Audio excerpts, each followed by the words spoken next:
कहीं भी जाना होता है तो बच्चों को एक्साइटमेंट होता है और बाकी घर वालों को होता है कि हाँ कल जाना है, बेआरामी होगी, ऐसा होगा।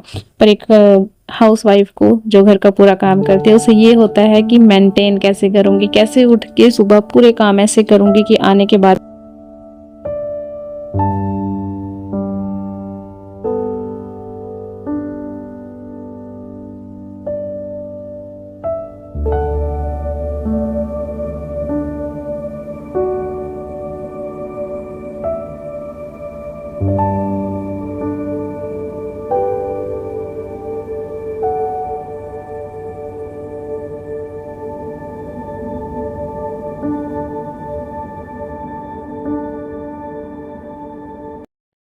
जिस दिन हमें कुछ एक्स्ट्रा काम होता है, कोई फेस्टिवल होता है या कहीं जाना होता है, तो उस दिन आप थोड़ा सा टाइम पहले उठें और जो एक्स्ट्रा काम है या तो उसको मैनेज करें या फिर जो अपना रेगुलर रूटीन का काम है वो मैनेज करें, क्योंकि एक को तो आपको ख़त्म करना ही होगा, तभी जाके आपकी पूरी दिनचर्या सेट रहेगी।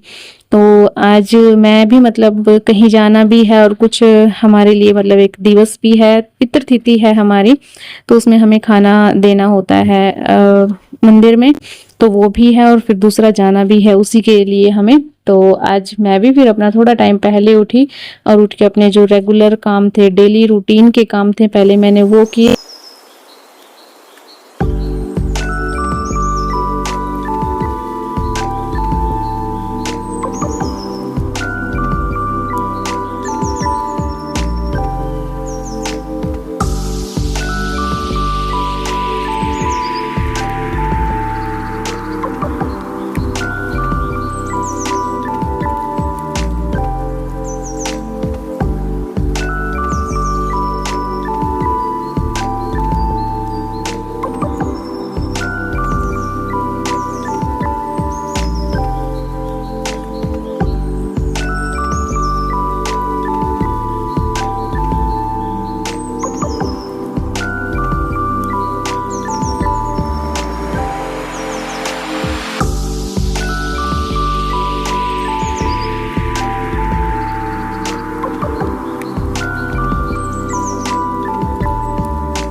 सबसे पहले जो बेसिक से काम थे मैंने वो ख़त्म किए, जैसे दूध का बर्तन खाली करना, क्योंकि अभी फिर से इसके अंदर ताज़ा दूध जाएगा, और चाय बनाना, मंधानी लगाना, क्योंकि अगर मैं उसको लेट लगाऊंगी तो लेट मक्खन निकलेगा, तो उसकी वजह से थोड़ा और भी देर हो जाएगा।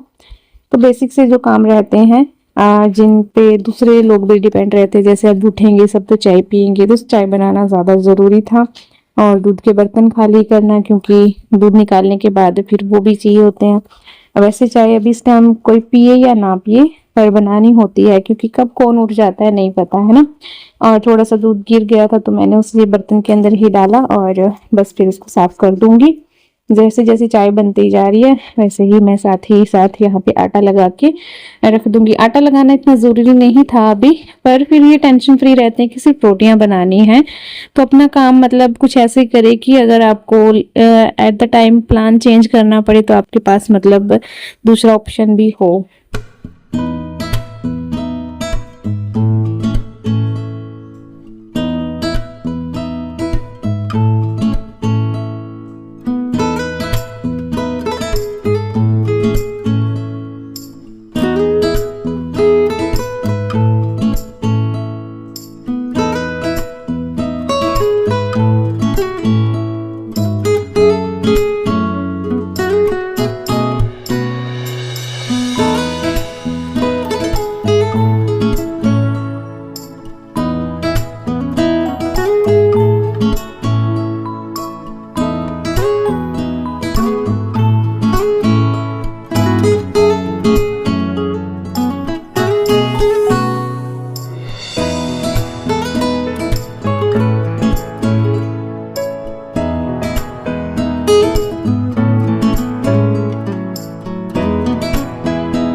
जब तक मैंने छोटे छोटे बाहर के काम खत्म करे तब तक दिन चढ़ आया, और बस फिर मैंने डिसाइड किया कि अभी मैं खाना बनाने वाला काम पहले कर देती हूँ।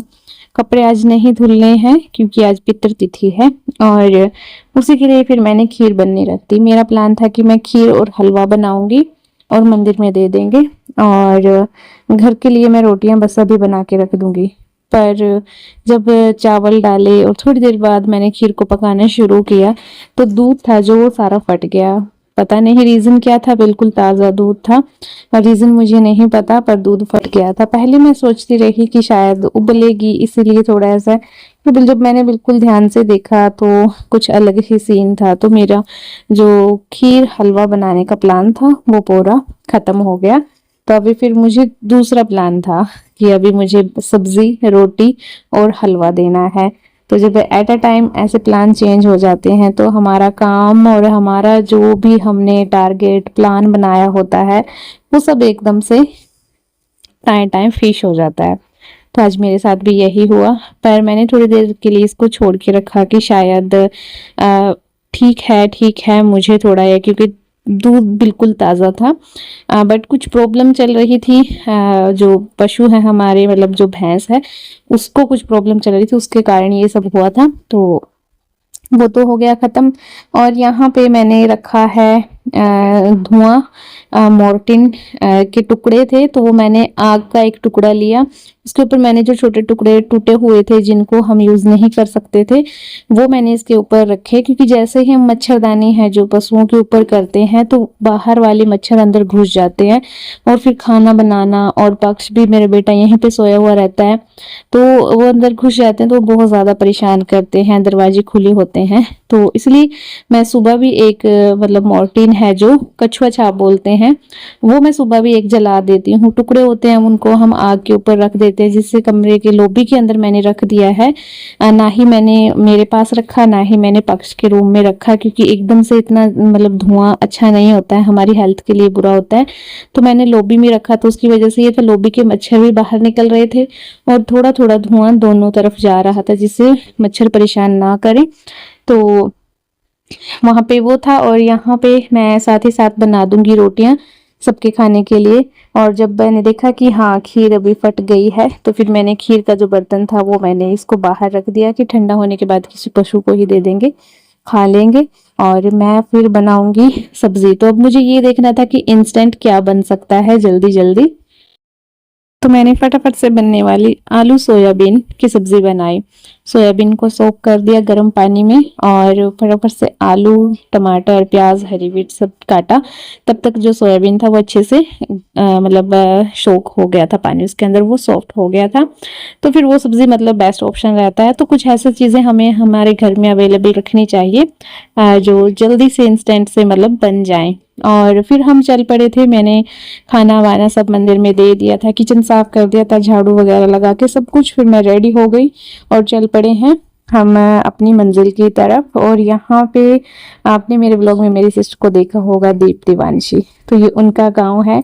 यहाँ पे मैं स्पेशल, उन्होंने नए घर बनाए, जो ये हरा पर्दा आपको सामने दिखाई दे रहा है, तो ये है मेरी सिस्टर का घर। बड़ा बुरा लगता है जब आप अपने अपनों से मिले बिना उनके घर के सामने से ऐसे गुजर जाते हो, है ना। उनको पता भी नहीं होता कि हाँ बाहर से कोई अपना जा रहा है, पर क्या करें, कुछ मन्नतें होती है, कुछ रूल होते हैं हर जगह के, तो वही हमें भी फॉलो करने पड़ रहे हैं, जो हमें अपनों से दूर कर देते हैं। और ये रास्ते में एक गुरुद्वारा था जो कि बहुत सुंदर है, कितना बड़ा, और मतलब बहुत सुंदर लगा मुझे। हाँ, मन था कि अंदर से देखूं पर नहीं जा सकते, एक तो टाइम, और दूसरा मौसम, और तीसरा रूल्स एंड ऑल। और बारिश थी, और जो पानी में मतलब जब गाड़ी ऐसी चलती है पानी फेंकते हुए, छपकाते हुए, तो अच्छा लगता है, पर जो बाहर खड़े होते हैं उनके लिए प्रॉब्लम हो जाती है। तो बारिश में गाड़ी थोड़ा ध्यान से चलाएं अगर आसपास कोई है, क्योंकि ज़रूरी नहीं सबके पास गाड़ी हो, ज़रूरी नहीं सब मतलब जितना लाइफस्टाइल आप जीते हो वैसा ही जिए। कुछ लोग मतलब थोड़ा कम भी जीते हैं, तो थोड़ा ध्यान से चलाना चाहिए, मतलब देखना चाहिए कि आज जिस जगह पे एक दूसरा है वहां कल आप भी खड़े हो सकते हैं। अच्छा मुझे लगता है, पर ये नहीं कि दूसरों के ऊपर कीचड़ फेंकना अच्छा लगता है। अगर कोई ना हो तो मैं मतलब चाहती हूँ कि हाँ ऐसे पानी जाए और मैं उस पर हाथ भी लगाऊं, पर ये गंदा पानी होता है नो।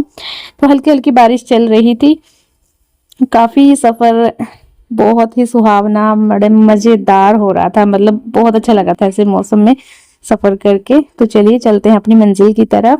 रास्ते में रुक के हमने मिठाई ली यहाँ के लिए, और यहाँ पे एक शिवलिंग है, तो वहां पे गांव की औरतें जल चढ़ाने के लिए आई हैं। और यहाँ का पहनावा थोड़ा अलग है क्योंकि ये हरियाणा से थोड़ा मतलब बिल्कुल तो हरियाणा में ही है, बट मतलब एक ठीठ हरियाणवी टाइप सा मुझे ये गांव लगता है, जैसे प्योर होते हैं। जैसे मेरा गांव भी हरियाणा में है, वो मतलब उतना वो बोली और वो रहन सहन वैसा नहीं है, पर यहाँ आपने देखा कि वही घाघरे वो सब है ना।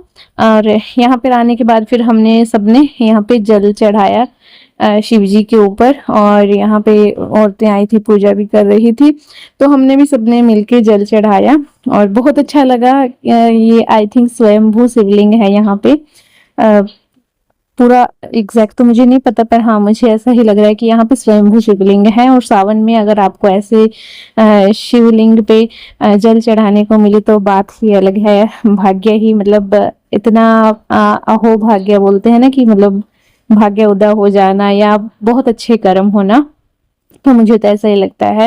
वैसे मैंने पहले भी आपको ये दिखाया कि छोटी छोटी पिंडियां हैं जो यहाँ पे जो संत होते हैं, महान संत, ये उनकी समाधि होती है, तो ये उन्हीं के ऊपर बनाए जाते हैं। तो यहाँ पे पूजा पाठ जो भी हमें मत्था वगैरह टेकना है वो हम टेकेंगे मत्था। और जो हमारे पूर्वज हैं, जो मतलब हमारे पितृ हैं, हम पितृ मानते हैं, पर ये एक संत हैं तो ये पितृ उसमें तो नहीं आते, पर हमारे घर के बुजुर्ग हैं तो हम पितृ मानते हैं। तो अब वहां पे चलते हैं उनकी गद्दी के पास।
एक मंदिर से हम फिर दूसरे मंदिर की तरफ चल पड़े हैं। यहाँ पे भी दूसरी गद्दी है।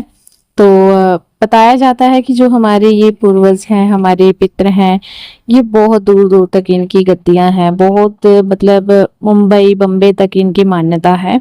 तो ये भाई संत लोग हैं, उन्होंने इनकी महिमा जान पाया है। तो बस यहाँ पे दर्शन करने के बाद फिर हम वापस आ गए थे घर की तरफ, और बारिश चली ही हुई थी, काफी अच्छा लगा सफर करके। और आते टाइम बस हमने थोड़ा पक्ष ने जूस पिया, हमने सबने कुलचे खाए और फिर आ गए थे हम घर पर। और यही था आज के इस ब्लॉग में। आई होप आपको अच्छा लगा होगा। अच्छा लगा तो प्लीज लाइक करना, शेयर करना, कमेंट करना। चैनल पे नए हैं तो चैनल को सब्सक्राइब भी करना। और अगर आप स्टेप बाय स्टेप हर एक काम को करते हो तो आने के बाद भी आपको वो टेंशन नहीं रहती, आप एक फ्री माइंड के साथ घूमने निकलने जा सकते हो। बस थोड़ा सा आपको एक स्मार्ट ट्रिक्स और कुछ टिप्स की ज़रूरत होती है, जिससे आप अपना काम अच्छे से कर पाएँ और अपने जो भी ट्रिप और जो भी आपका दिन का प्लान है वो अच्छे से फॉलो कर पाएँ। तो एक छोटी सी टिप के साथ अब आपसे लेती हूँ अलविदा। तब तक के लिए bye bye, have a good day, thank you for watching.